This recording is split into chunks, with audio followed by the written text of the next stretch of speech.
Good evening, everyone. We begin with the breaking news out of Pakistan, where there are conflicting reports tonight whether one of the most despised Americans in the world has been captured. A senior Pakistani government official tells CNN Adam Gadahn has been arrested in Pakistan, but U.S. officials caution they have no confirmation that Gadahn is in custody. Now, a few years ago, Gadahn was just a young man from California involved in rock music and looking for meaning in life. Then he converted to Islam. Somehow, Gadahn emerged as a high-profile English-speaking spokesman for al-Qaeda. He's appeared in numerous videos taunting U.S. forces and vowing violence against his fellow Americans. You and your people will, Allah willing, experience things which will make you forget all about the horrors of September 11th, Afghanistan and Iraq, and Virginia Tech.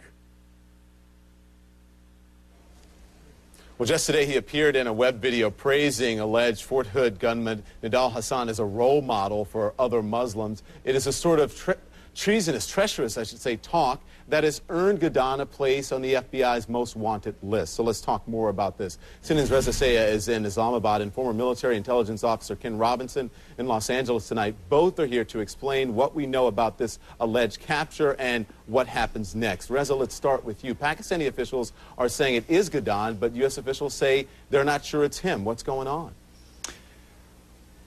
Yeah, Don, we should point out from the outset that this arrest was confirmed by a senior Pakistani government official. U.S. officials have yet to confirm the arrest of Adam Gadahn. In fact, earlier on Sunday, we were eager to see if President Barack Obama would comment on his arrest when he made some comments about the Iraqi elections at the White House. He did not. But according to a senior Pakistani government official, indeed, Adam Gadahn, the American citizen who went on to join al-Qaeda, has been arrested in the southern port city of Karachi, a city that has been increasingly becoming a hideout for high-ranking militants. Over the past 5 or 6 weeks, we've had at least 6 senior Afghan Taliban leaders arrested in Karachi, and now, of course, it's Gadahn. Gadahn, a remarkable and very bizarre story, 31 years old, born in California, goes on to join al-Qaeda and essentially becomes their mouthpiece. Ever since 2004,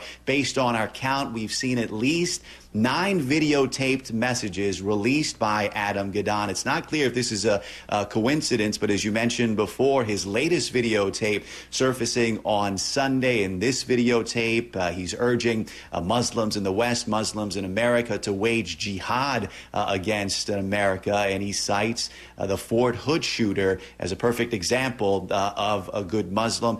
He went on to Pakistan in 1998, married an Afghan woman, joined al-Qaeda, charged with treason in 2006. So $1 million reward was offered by Washington, and now in custody, according to a Pakistani official. Don? So, Reza, I want to get Ken Robinson in here because, Ken, here's a question. If it is indeed him, they said he was arrested at, as Reza said, in Karachi, in the southern city there. Will he be turned over, if it is indeed him, or whoever it is, to the U.S., to U.S. custody?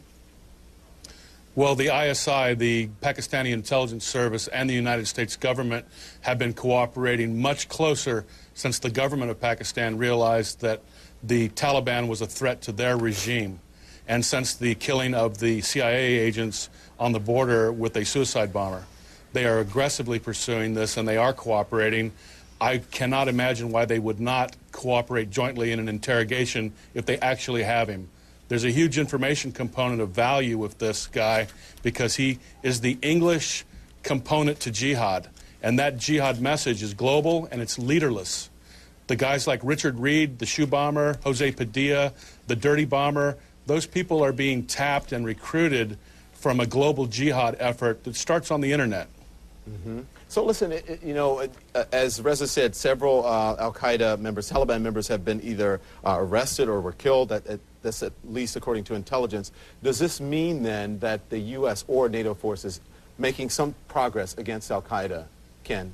Well, they definitely are. Just since the Pakistani assaults in the Northwest Frontier Province and the Helmand River Valley in Afghanistan, there has been an enormous amount of Taliban leaders on both the Afghan and Pakistan side of the border who were either shadow governors or were actual commanders who have been captured since January around the 20th. An enormous amount and they are systematically picking off the top leaders and then working their way down. That their effort is to take the Taliban off the battlefield and kill al-Qaeda. They want to negotiate with the Taliban, but to do that first, they have to make them understand that they can run, but they can't hide. Reza, what do we make of the timing here of this Islamist website, this video being released today, and the alleged capture of Adam Gadahn? Well, again, as I mentioned before, it's unclear whether this is simply a coincidence or if the release of this videotape message was linked to his arrest. But back on the subject, you were talking about, Ken, these arrests.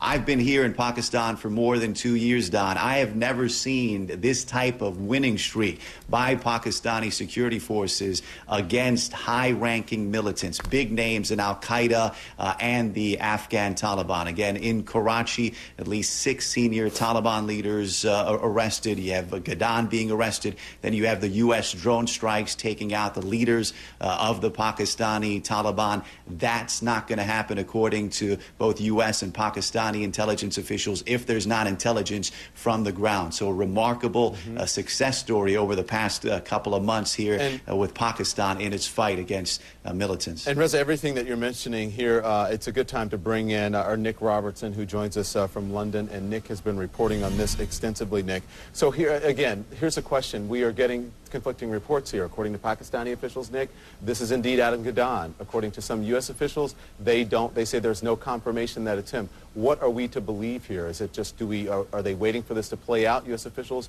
to confirm this? Well, it may be, of course, that they're not privy to what the Pakistani authorities have done, and they may also want to try and, if you will, bury the arrest somewhat, because obviously one of the great things about an arrest is if you can keep a news blackout on it, then you can get some advantage, because any information you get can help lead you to other people who may not be expecting to be arrested. So that may be one analysis.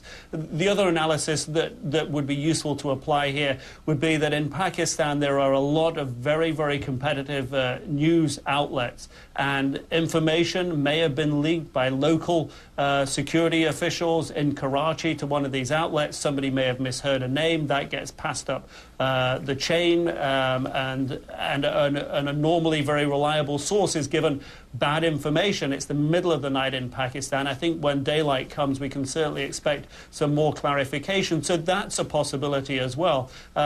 We should really wait longer to see exactly where the truth lies here and what exactly the confusion is. But there could be any number of reasons that we have a discrepancy at this time. All right, Nick Robertson is our senior international correspondent. Ken Robinson is a former military intelligence officer, and Reza Sayah, our correspondent in Islamabad. Thank you very much. CNN will continue to drill down on this again. Adam Gadahn believed to be arrested in Pakistan. Pakistani officials saying it is him. U.S. officials saying they had no confirmation yet. Stay tuned to CNN for more on this.